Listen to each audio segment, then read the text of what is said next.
இன்று உழைக்கும் கைகளையும் சிந்திக்கும் மனங்களையும் தளராத இதயங்களையும் நாம் கொண்டாடுகிறோம். ஆனால் கண்களுக்கு புலப்படும் உழைப்பிற்கு அப்பால் ஒவ்வொரு செயலிலும் ஒரு அமைதியான ஆன்மீகம் மறைந்து கிடக்கிறது.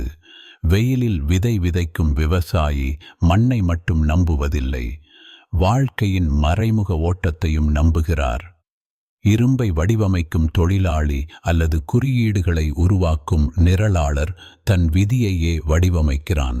குழந்தையை பராமரிக்கும் தாய், மாணவனை வழிநடத்தும் ஆசிரியர், சுத்தம் செய்து ஒழுங்கை உருவாக்கும் தொழிலாளர், இவர்கள் ஒவ்வொருவரின் செயல்களும் ஒரு வகையான பக்தியே.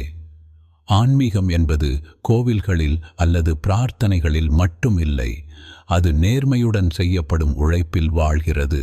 அது ஒழுக்கம், பொறுமை மற்றும் சிரமமான நேரங்களிலும் தொடர்ந்து முயற்சிக்கும் மனப்பாங்கில் ஓடுகிறது. கவனத்துடன் செய்யப்படும் வேலை தியானமாக மாறுகிறது.